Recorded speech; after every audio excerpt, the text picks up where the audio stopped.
नमस्कार दोस्तों, आपका बहुत बहुत स्वागत है मेरे YouTube चैनल पर।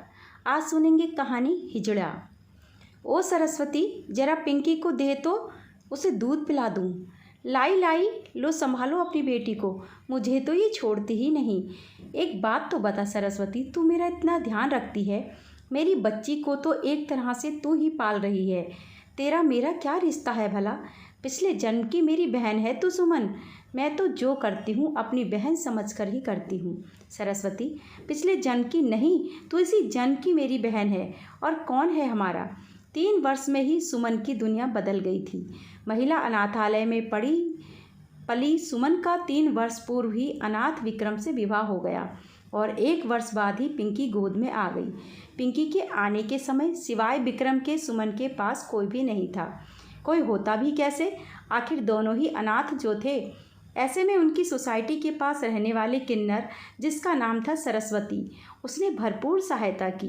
सरस्वती के सुमन के यहाँ आने जाने पर सोसाइटी वाले बड़े ही कौतूहल से देखते थे।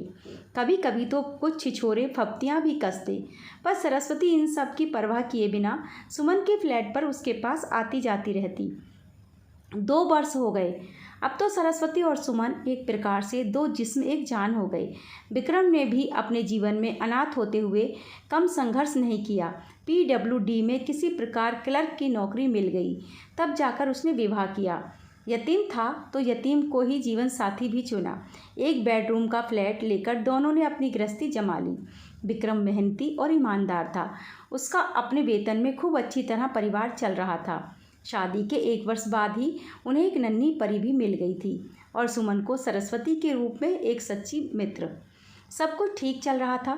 आज सोसाइटी में अचानक ही एक चारों ओर से शोर उठा। एक भगदड़ सी मची रही थी। सुमन भी असमंजस में थी कि ये शोर कैसा है। उसने विक्रम को आवाज़ भी लगाई, देखो तो बाहर कैसा हंगामा हो रहा है। विक्रम थोड़ी देर पहले ही बालकनी में सुमन के सामने हो ही गया था। उसका उत्तर न पाकर सुमन बालकनी में जाकर विक्रम को और फिर आवाज़ लगाने को होती है, पर वहाँ तो विक्रम है ही नहीं। एक अनजानी आशंका से सुमन बालकनी से नीचे झांककर देखती है तो उसके मुंह से एक चीख निकल जाती है। बदहवास सी सुमन नीचे दौड़ पड़ती है। उसे देख भीड़ एक तरफ हट जाती है। उसके सामने पड़ा था विक्रम का शत विक्षत शरीर। भावशून्य और पत्थर की हो गई सुमन। आज एक अनाथ लड़की को फिर अनाथ कर दिया था विक्रम ने। पगलाई सी सुमन करे तो क्या करे? उसका तो कोई भी नहीं, कोई रिश्तेदार नहीं, दोस्त नहीं, वो तो अनाथ ही रह गई।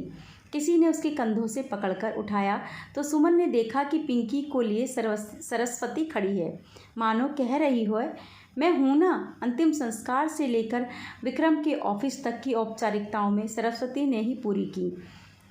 इस बीच विक्रम के अंतिम पत्र से पता चल गया था कि उसको एक ठेकेदार ने रिश्वत के झूठे केस में फंसा दिया था। इस कलंक को सह न पाने के कारण विक्रम अपनी सुमन और 2 वर्ष की पिंकी को तड़पता छोड़ दूसरे लोक में चला गया था। अवसाद में आई सुमन को सरस्वती ने ही संभाला। उसकी बच्ची को अपने दिल का टुकड़ा मान उसका पालन भी किया और सुमन को अवसाद से बाहर निकाल विक्रम के ऑफिस में ही उसके लिए नौकरी के भी प्रयास किए। सच्चे प्रयास विफल नहीं होते। आज पिंकी स्कूल भी जाती है और माँ का ध्यान भी रखती है, पर अपनी बड़ी माँ सरस्वती के पावन पैर छूना नहीं भूलती। लोग तो आज भी सरस्वती को किन्नर होने के कारण हे दृष्टि से देखते हैं। कहाँ से लाएंगे वो सुमन और पिंकी वाली दृष्टि? दोस्तों, ये थी आज की कहानी। आपको कैसी लगी कमेंट करके मुझे ज़रूर बताएं और इसी तरह की नई नई और मोटिवेशनल कहानियों के लिए मेरे चैनल को भी ज़रूर सब्सक्राइब कर लीजिए। वीडियो को लाइक और शेयर करना भी बिल्कुल ना भूलें और दोस्तों, इसे अपने मित्रों के साथ शेयर भी ज़रूर करें। धन्यवाद।